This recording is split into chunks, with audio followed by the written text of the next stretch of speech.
Ok, creo que ahí se está grabando. Ya, ahora sí estamos. Bueno, chicos, antes esta era la semana 9, ahora sí es la semana 7. Perdón, antes era la semana 7, ahora es la semana 9. Que es el tema del núcleo celular, nucleolo, cromatina y ciclo celular, ¿no?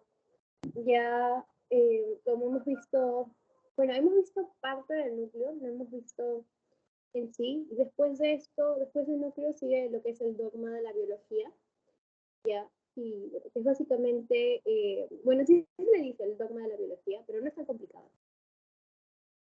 Vamos a ver en esta parte, bueno, en este tema, la mitosis, meiosis, que lo van a ver después en embriología, así que esta partecita tienen que estar atentos. Más que todo, vamos a ver las partes del núcleo, ¿ok? Primero, la membrana, que es lo que vemos en esta parte.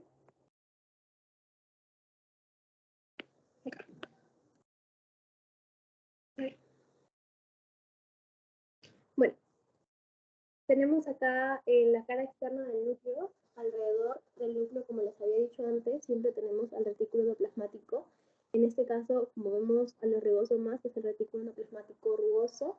Y estos ribosomas, como ya les había dicho, son importantes para la síntesis de proteínas.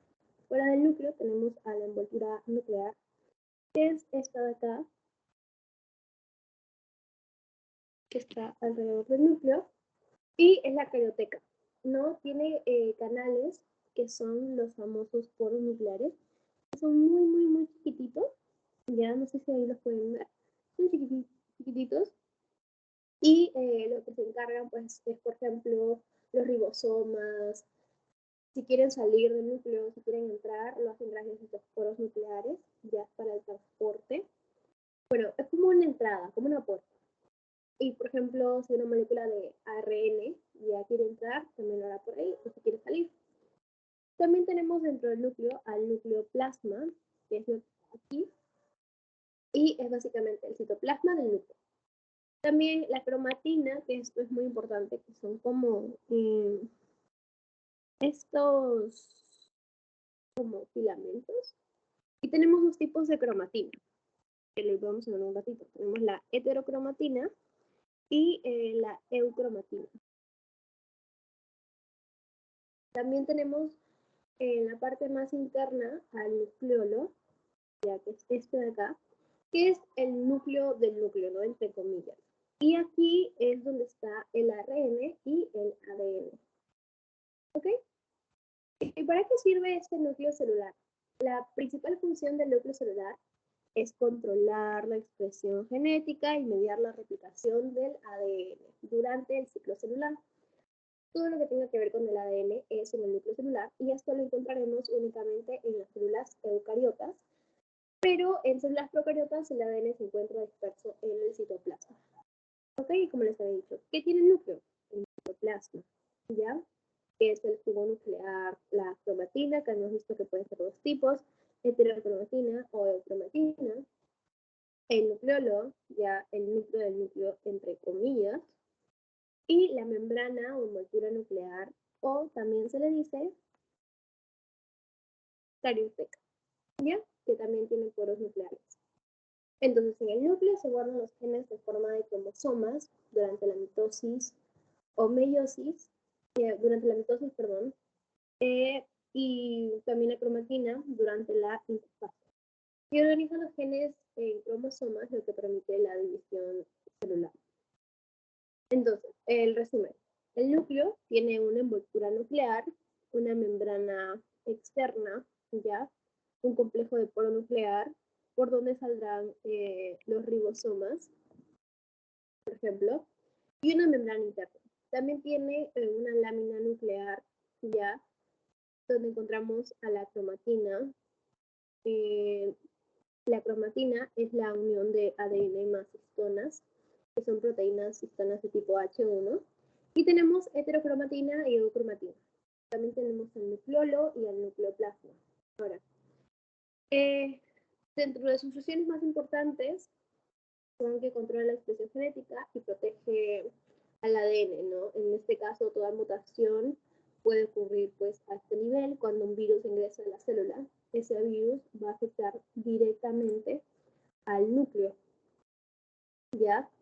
Y ahí va a poner su material genético. Otras funciones también son que, por ejemplo, almacena este material genético y es limitado por la membrana no genética. En este caso, dentro del núcleo, el núcleo sufrió como una especie de evolución, ya, eso acuérdense. Y como les mencioné en la teoría, bueno, al inicio, ¿no? Hay un origen de la envoltura nuclear. En este caso, las primeras células eucarióticas surgieron cuando una antigua arquea anaeróbica unió fuerzas con una bacteria aeróbica, ¿no? Entonces, la envoltura nuclear puede haberse originado a partir de una invaginación de la membrana plasmática de esta antigua arquea. Una invaginación que protegía su cromosoma y al mismo tiempo permitía el acceso de ADN al citosol, básicamente. Entonces, luego, después, ¿qué pasó? Que la envoltura nuclear se desprendió ya y produjo una membrana separada, un compartimiento nuclear rodeado por una doble membrana. Entonces, como esta doble membrana está penetrada por estos complejos de nucleares, el compartimiento nuclear es topológicamente equivalente al citosol. Entonces, el lumen del retículo endoplasmático es continuo, ya, con espacio entre las membranas nucleares internas y externas, y es equivalente al espacio extracelular, ¿no? Aparte de eso, la separación del material genético del citoplasma fundante es una de las características más importantes que distingue a las células eucariotas de las procariotas. Ahora, la envoltura nuclear. La envoltura nuclear consiste en dos membranas concéntricas que son penetradas por los complejos de poro nuclear. Ya, acá tenemos estos complejos de poro nuclear que están acá, ¿no? En toda la envoltura nuclear.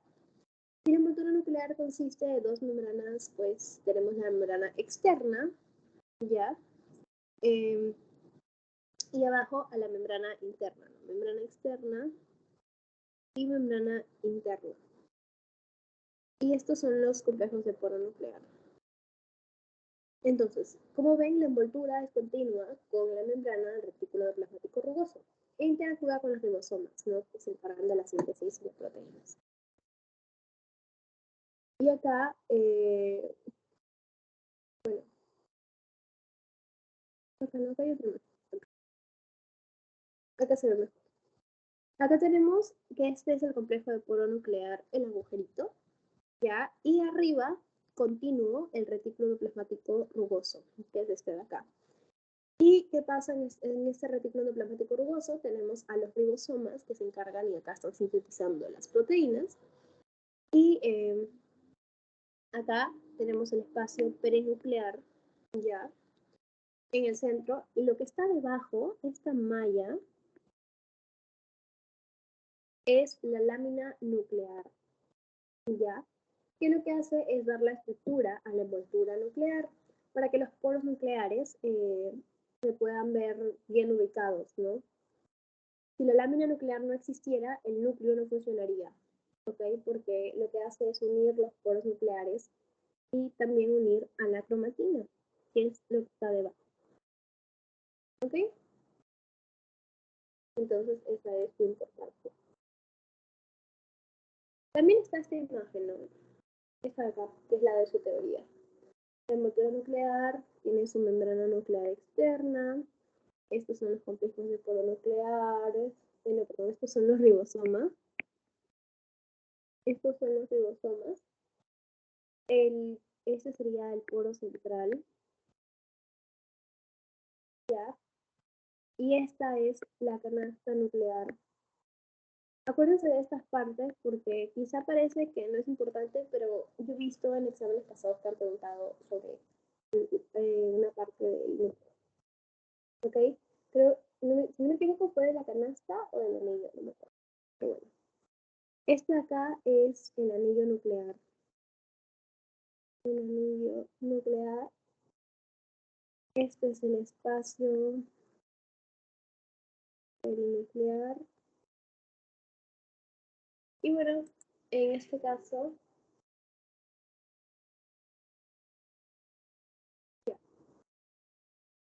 las membranas, acuérdense chicos, antes de pasar esta parte, las membranas forman una barrera, ¿ya? Y lo que hacen es impedir el paso de iones, solutos, macromoléculas. La lámina nuclear.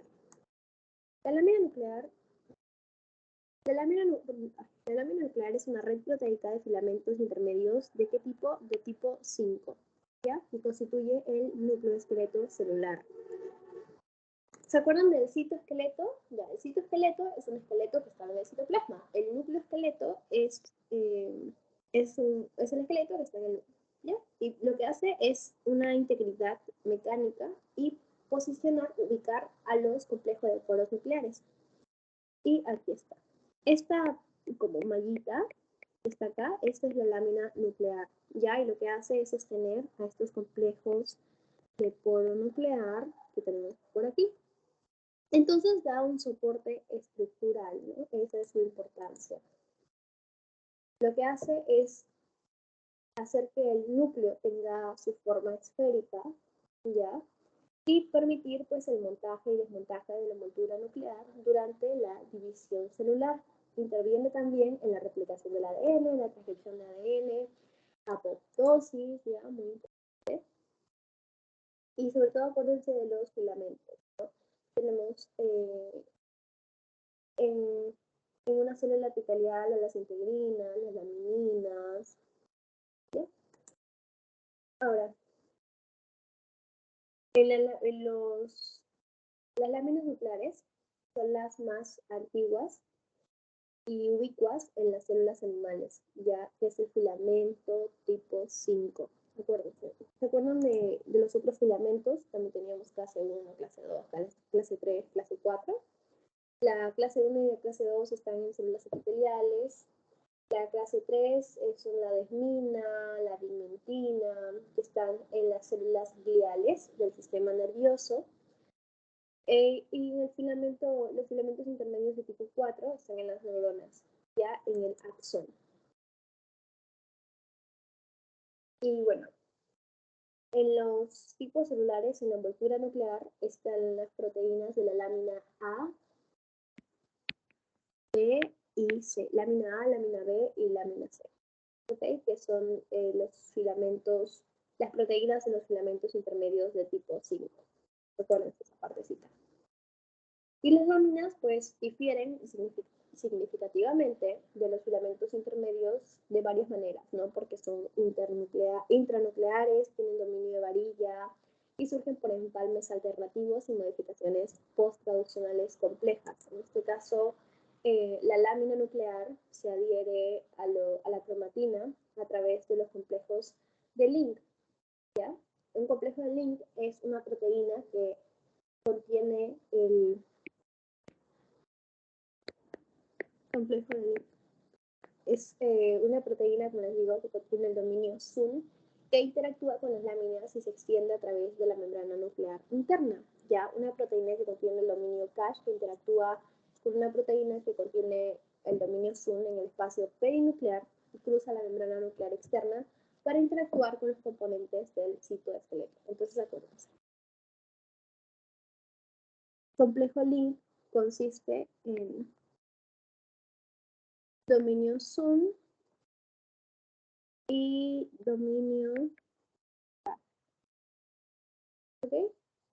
Entonces, los complejos proteínicos SUN y CASH lo que hacen es conectar al núcleo y al citoplasma ¿a través de qué? A través de la envoltura nuclear. Ya, las proteínas CASH de la membrana nuclear externa se conectan con el citoesqueleto citoplasmático mediante la unión de proteínas motoras microtubulares, filamentos de actina y lectina. Desde la membrana nuclear interna, las proteínas SUN se conectan a la lámina nuclear o cromosomas. Entonces lo pongo así. Externa, interna. ¿Ok?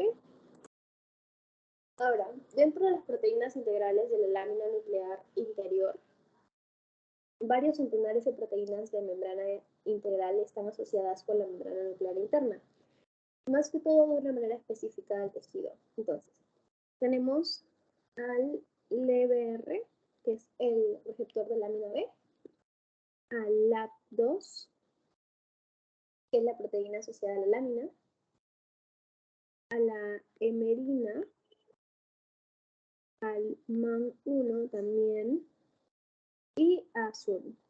En este caso, SUN1 y SUN2. Algunas proteínas internas de la membrana nuclear lo que hacen es unir las láminas para ayudar a anclar el polímero de la lámina a la membrana y pueden interactuar con la cromatina. En este caso, LBR se une a la proteína de la heterocromatina 1. Y bueno, hay tres formas de proteína SUN que lo que van a hacer es conectar a la membrana nuclear interna, ya porque SUN es interna, con las proteínas del dominio K de la membrana nuclear externa. ¿Ok? ¿Y qué pasa? En la mitosis se fragmenta la envoltura nuclear de las células mamíferas y para esto la lámina nuclear tiene que desmontar.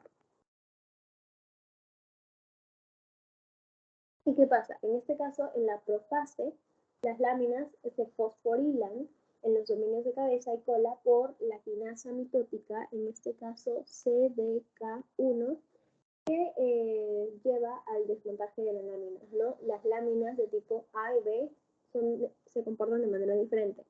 En este caso, las láminas de tipo B lo que hacen es estar asociadas con fragmentos de vesícula de membrana a lo largo de la mitosis, mientras que las láminas tipo A se dispersan ya a lo largo del citoplasma. Y al final de la mitosis, cuando la envoltura nuclear se reforma, las láminas se asocian progresivamente con la cromatina condensada. Entonces, las láminas se fosforilan y se desfosforilan. Los filamentos de lámina nuclear tienen un diámetro más o menos de 10 nanómetros y tienen polipéptidos, que son las láminas, ¿no? Y el desmontaje de la lámina previo a la mitosis se induce por la fosforilación.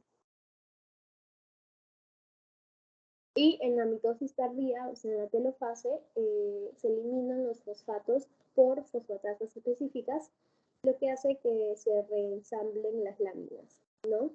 Para formar la envoltura nuclear alrededor de los cromosomas fijos. Y la lámina B, como les dije, se une al receptor de tipo de lámina, el receptor de tipo de lámina B, que está conectado a la envoltura nuclear como una proteína de membrana. Y la fosforilación de la lámina A y la lámina C lo que hace es, de alguna manera, solubilizarlas durante la profase, ¿no? Para disolver la membrana nuclear. Bueno, el complejo de poro nuclear. El complejo de poro nuclear, la membrana externa ya está tachonada con los ribosomas, por así decirlo, y es continua con la membrana del retículo plasmático rugoso. Entonces, acá vemos, en este caso, tenemos el complejo de poro nuclear, ya, y tenemos acá abajo a la membrana, primero arriba la membrana externa y abajo la membrana interna. Y el agujerito, que es el complejo de poro nuclear, que lo que hace es salir, permite que salgan o entren partículas, ¿no? Y abajo vemos a la heterocromatina. Acá también en esta imagen tenemos a los anillos citoplasmáticos, ya, que son estos de acá. Ah, ya, esta imagen era la cesta nuclear, lo que les dije que habían preguntado. Tenemos a los anillos citoplasmáticos, que son estos de acá, los filamentos citoplasmáticos también, que son como palitos, ya, el anillo nuclear, la cesta nuclear, que es importante, ese es el anillo nuclear, la cesta nuclear y el canal central, ¿no? ¿Y para qué sirve esto? Para la importación o la exportación nuclear. Acuérdense que las proteínas que forman parte del complejo de poro nuclear, ¿cómo se llaman? Se llaman nucleoporinas. ¿Ya? Entonces, las proteínas que forman estos complejos nucleares forman anillos, ¿no? Les dije el anillo nuclear. En este caso, dentro de los anillos, el anillo que está orientado al citoplasma es el anillo citoplasmático.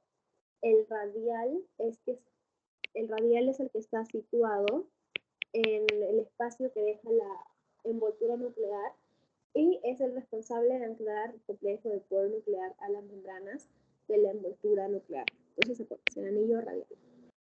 Y el anillo nuclear es lo que se orienta hacia el nucleoplasma, ¿no? Acuérdense que este une, el radial. ¿Ok? Y el diámetro de un poro nuclear es más o menos 80 nanómetros, ¿ya? Y cada complejo de poro nuclear puede transportar más o menos hasta 500 macromoléculas por segundo, o sea, es bastante. Y en ambas direcciones al mismo tiempo también. Ahora sí, importación y exportación nuclear. Bueno, el tráfico bidireccional se produce de forma continua entre el citosol y el núcleo. Estas son las imágenes, ¿no? La importación, los receptores de importación son proteínas solubles citosólicas que se unen a la señal de localización nuclear y las proteínas del complejo pronuclear forman las fibrillas que se extienden hacia el citosol. Y en la exportación son señales, ya se unen tanto la señal de exportación y las proteínas del complejo pronuclear para llevar la carga hacia el citosol. Entonces, el proceso de exportación e importación es un proceso selectivo. Ya cada uno de los pasos requiere del transporte selectivo. Y la célula obtiene la energía que necesita para este proceso a través de la electrólisis del GTP por el monómero, acuérdense del RAN, ¿ya? El RAN GTP-ASA. Que el RAN se encuentra tanto en el citosol y en el núcleo, y es el que se encarga de la importación y la exportación nuclear. RAN GTP. ¿Ok? En la importación, lo que yo les dije, y vamos a explicar acá.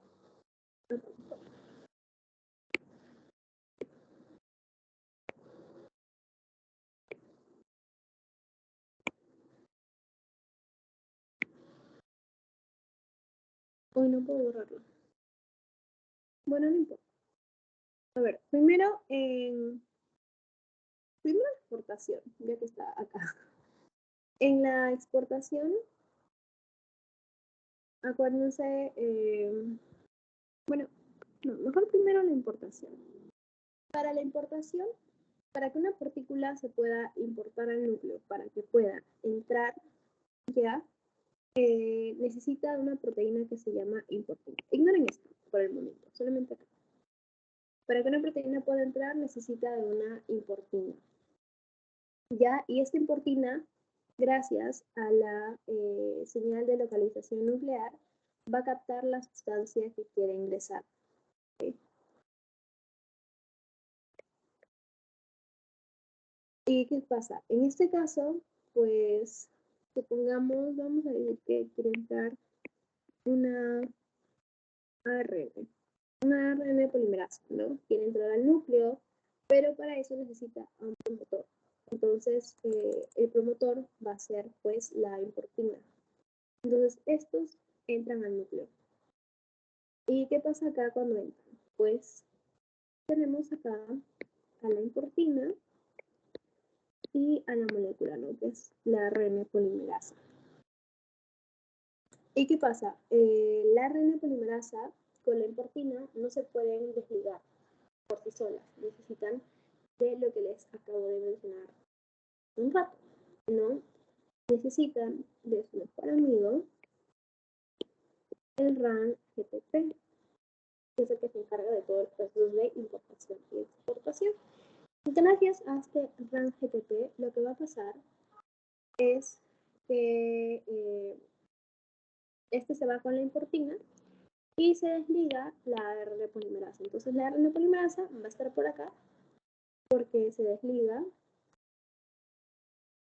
y nuestro amigo RAN-GTP se lleva a la importina. Acá tenemos al RAN-GTP y a la importina, que están ahora estos dos juntitos. Bueno, una vez que están, la ARN polimerasa va a hacer sus funciones y la importina con el RAN-GTP tienen que salir. Entonces, ¿qué pasa? Para salir, van por acá y esta importina sale pegada pues al RAN-GTP. Pero el RAN-GTP, para desligarse de la importina, tiene que hidrolizarse. Es decir, tiene que convertirse a RAN-GDP. Ya, ahora antes era RAN-GTP, guanosin trifosfato, y ahora como se hidroliza, es decir, se pierden grupos fosfatos, ya ahora es RAN-guanosin difosfato. ¿Y qué pasa acá? La importina se va, ya, pero este RAN-DP tiene que hidrolizarse para seguir trabajando. Entonces, para hidrolizarse, tiene que volver a ingresar al núcleo. Ya, y entra el RAN-GDP. Pero ahora este RAN-GDP no puede funcionar de esa forma, sino que tiene que volver a su forma antigua, con 3 fosfatos. Y se fosforila ya para hacer RAN-GTP de nuevo. Y este RAN-GTP es la forma activa para poder captar a otra importina, ¿no? Y esto sería la importación nuclear. ¿Ok? En la hidrolización se pierde un grupo fosfato, ¿no? Para que ingrese una partícula tiene que entrar en su unidad mínima. En este caso, el RAN-GTP, como es una partícula muy grande, no puede ingresar y por eso se transforma a RAN-GDP para que vuelva a ingresar al núcleo. Ya, por eso está acá. Guanosin trifosfato y guanosin difosfato. Entonces, como esos poros tienen selectividad, lo que hacen es, por ejemplo, para que pueda ingresar glucosa requiere una proteína transportadora, ¿no? Y lo mismo ocurre acá, es con el RAN-GTP, para que una vez que suelta la importina y vuelva a ingresar al núcleo, tiene que hidrolizar, tiene que perder un grupo fosfato y una vez que está en el núcleo, vuelve a su forma original. Hasta aquí, chicos, ¿todo claro? Esta parte está clara de la importación nuclear. Me dejan un corazoncito si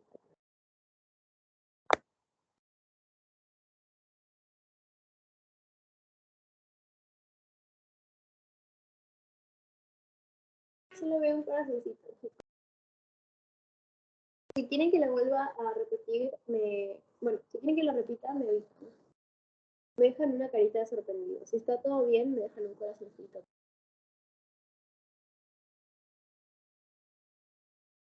Ok. Hay una carita sorprendida. Lo voy a repetir.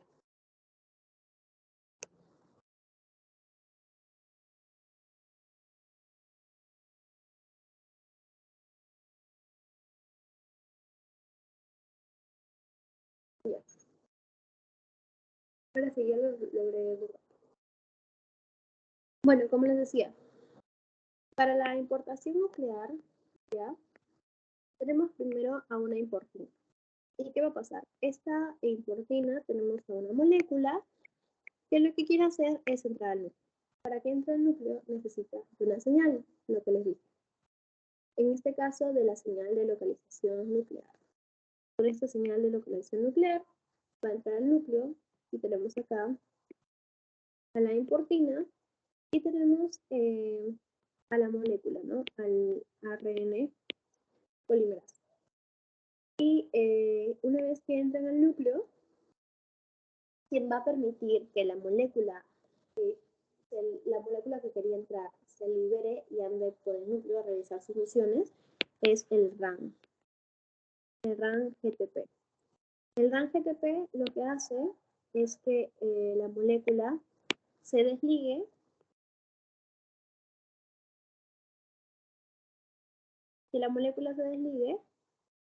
y se vaya pues a hacer sus funciones. Y esta importina se queda unida al RAN GTP. En este caso, una vez que esto pasa, tiene que salir ya. El RAN GTP tiene que salir porque la importina está en el citoplasma, ¿ya? Está en el citoplasma porque es la que permite entrar a las moléculas y tiene que llevarla a donde estaba anteriormente. O sea, ¿qué la saca? Sale el RAN GTP junto a la importina y para que esta importina pueda seguir, o sea, para que pueda desligarse y seguir ayudando a moléculas a entrar al núcleo, este tiene que hidrolizarse, o sea, perder un grupo fosfato. Entonces se convierte en RAN GTP. Y esta importina se va, sigue captando pues a otra molécula que quiere entrar. Y el RAN GTP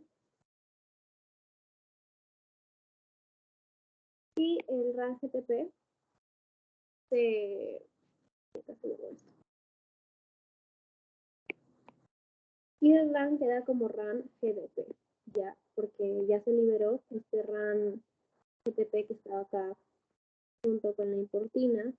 La importina se fue porque este se convirtió a RAN GDP, pero el RAN GDP, como se ha hidrolizado, tiene que volver a entrar al núcleo, ¿ya?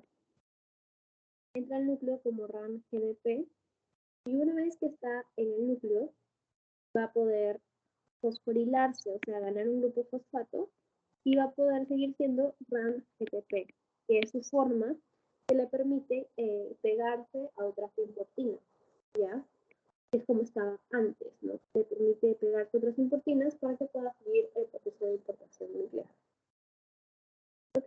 Ahora sí, ¿todo claro, chicos? ¿Me dejan un corazoncito si está todo bien?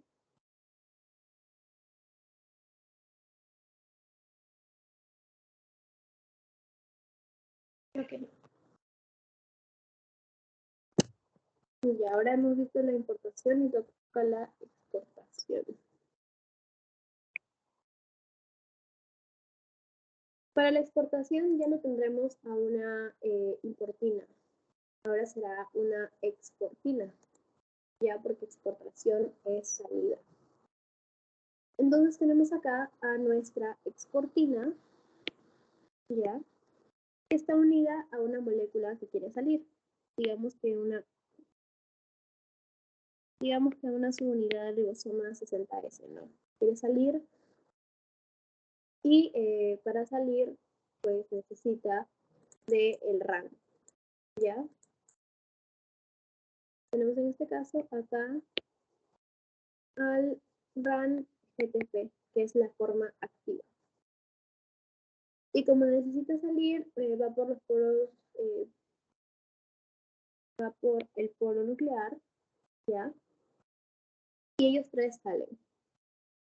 Entonces tenemos al RAN GTP, a la exportina y a la subunidad,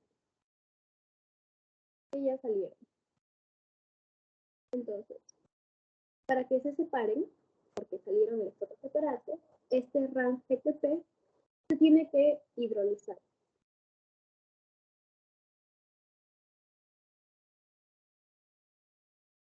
Se tiene que hidrolizar. ¿Y qué pasa? Se convierte a RAN GDP. ¿Ok? Y cuando el RAN GTP se transforma a RAN GDP, esta exportina se libera. Queda libre. ¿Y qué pasa con el RAN? En este caso, acá, bueno, este ribosoma también queda libre y el RAN GDP tiene que volver a ingresar, ¿ya? entra este RAN GDP y una vez que entra se hidroliza. Bueno, se fosforila, perdón. RAN GDP se fosforila a RAN GTP. ¿Ya? Y esta exportina que estaba acá afuera libre también va a volver a ingresar porque tiene que captar otra molécula que desee salir. ¿Ya?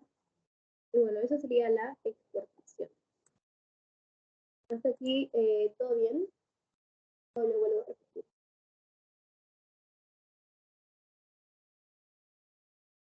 Ok, todo bien. Entonces sí.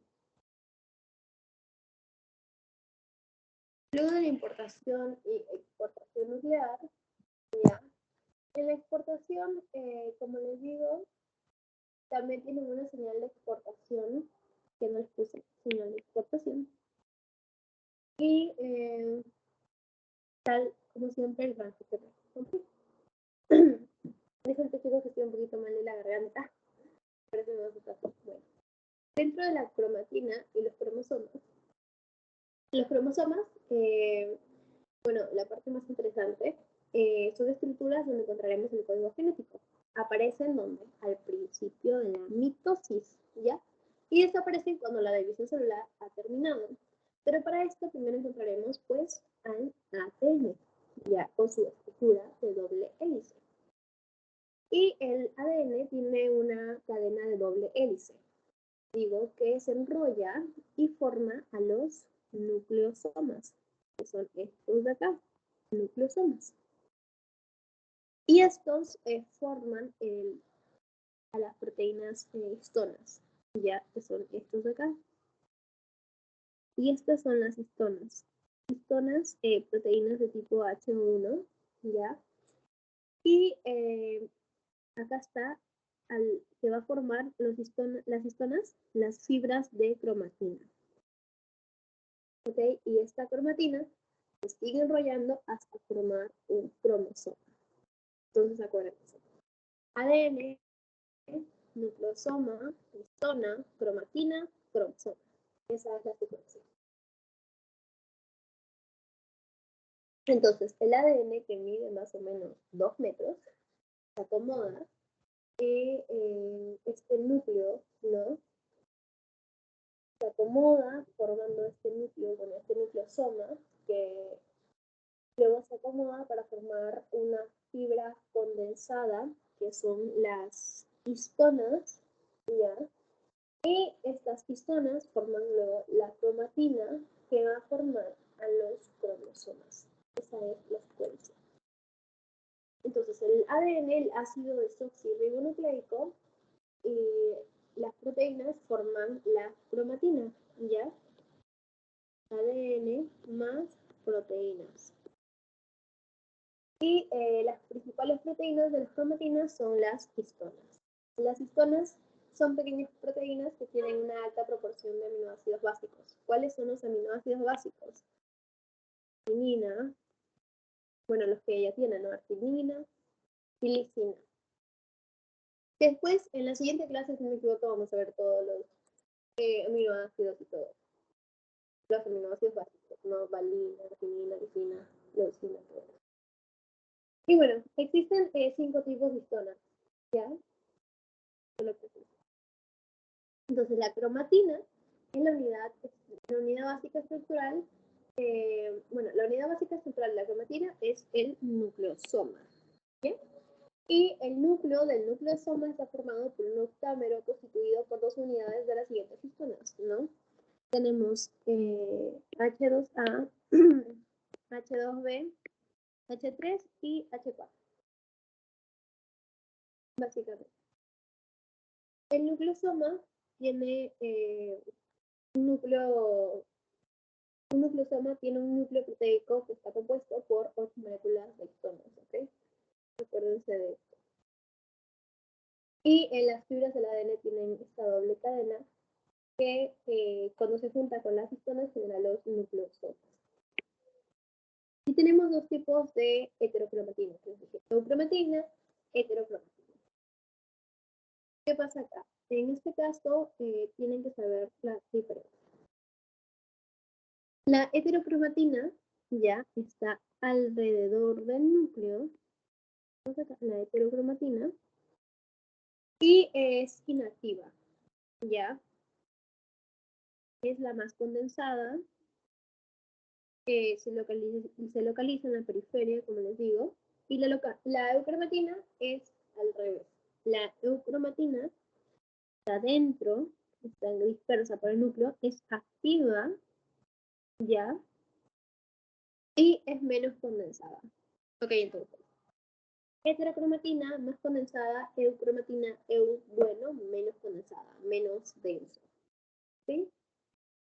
Ahora, la cromatina mayoritaria, la que constituye la mayor parte del núcleo, es la eucromatina. Y la cromatina minoritaria, 10%, es la heterocromatina. Está muy, muy condensada. Ahora, ¿qué pasa acá? Los cromosomas, cuando la cromatina alcanza su máximo grado de condensación durante la división celular, se llama pues cromosoma. ¿Ya? Y dentro de los cromosomas, para ver cada cromosoma se realiza, esto lo van a ver en embriología, pero se realiza un cariotipo, que es caracterizar a los cromosomas, con 46 cromosomas, 23 pares, ¿ya? Y acuérdense de que terminan, ¿no? XX, XY, que es el par sexual, ¿no? Es el par 23. Ahora, dentro de la cromatina tenemos a la cromatina sexual, aquí se llama, o corpúsculo de Barr, que es la heterocromatina adyacente a la superficie interna de la envoltura nuclear en una célula en interfase. Ya, es lo que podemos ver acá. ¿Y cuál es? Es la que se ve acá, que es en mujeres, en XX. Ya, la cromatina sexual o corpúsculo de Barr se ve en los XX, o sea, en las mujeres, básicamente. Y bueno, como les dije, el cromosoma pues tiene partes, ¿ya? Y en este caso tenemos 22 autosomas. ¿Por qué se dice autosomas? Porque son cromosomas no sexuales. Y el par 23 son los cromosomas sexuales. XX mujer, XY hombre. Ahora, hay alteraciones que luego, como les digo, lo van a ver en embriología. ¿Qué pasa? Por ejemplo, en la trisomía 21, en el síndrome de Down, que es que en el par 21 ustedes deberían tener 2 cromosomas, ¿sí? Pero en la trisomía 21, como dice su nombre, hay 3. ¿Ya? Síndrome de Down. Por ejemplo, acá el cromosoma, y lo van a ver en la introducción, tiene partes, ¿ya? Este es el centrómero, que tiene brazo corto y brazo largo. El brazo corto tiene unas cositas arriba, ¿ya? Bueno, estas cositas que están tanto brazo corto, brazo largo, son los telómeros, ¿ya? Que son, yo les digo manitos, pero son como lo que está arribita. Y dentro del brazo largo tenemos a las bandas. ¿Por qué son importantes las bandas, Ingrid? Porque van a determinar en este caso bastantes cosas, ¿no? Y el brazo largo, acá tenemos que tiene unos piecitos. Los piecitos son los satélites, ¿ya? Y acá están los telómeros. Y bueno, estas son las cromátidas. Están acá. ¿Ok? Acuérdense. Y este es un cariotipo. Ahí está. En este cariotipo se caracterizan a los 46 cromosomas, a los 23 pares, y vemos a cada uno, ¿no? Si hay alguna alteración o algo. En este caso, en el cromosoma 21, son XX. Ya, o sea, es mujer, en XY, hombres. Y bueno, nucleolo. El nucleolo tiene proteínas y ácido nucleico, está ensamblado por ribosomas, y es el lugar de la transcripción. Porque es importante, como les digo, para ver el dogma de la biología. Y más que todo, el ciclo celular. ¿Qué pasa acá? En el ciclo celular, bueno, tenemos la profase, la metafase, anafase y telofase. La fase de mitosis, G1, S, la síntesis, y G2.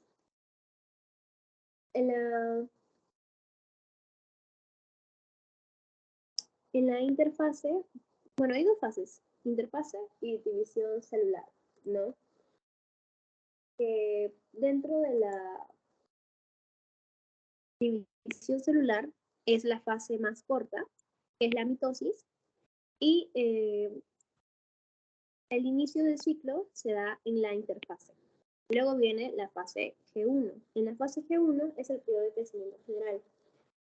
Luego, dentro de la fase G1, al final está la fase G0. Y luego sigue la fase S, que es la síntesis de ADN, la replicación de los cromosomas.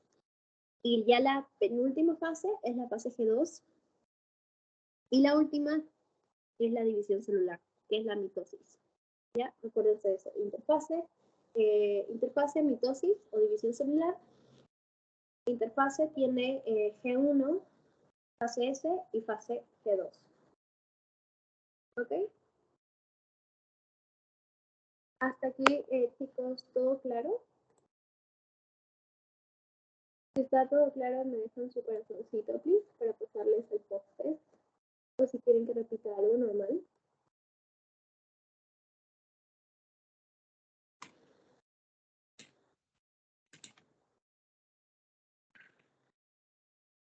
Ok, bueno. Creo que está todo bien. Hasta aquí. Algo muy importante, chicos, y es algo que he visto en una pregunta, es sobre la P53. Ya, acuérdense de eso. Y en este caso, en la fase, en la telofase, es cuando se parten dos células.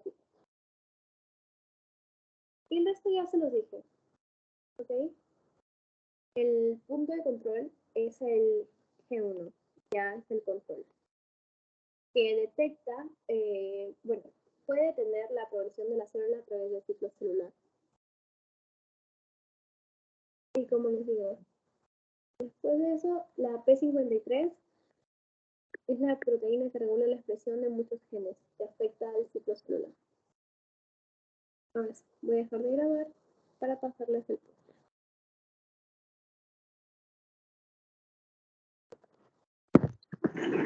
Igual cualquier cosita, chicos, me pueden escribir a mi celular. Quizá yo no la respondo en ese momento, pero siempre la respondo.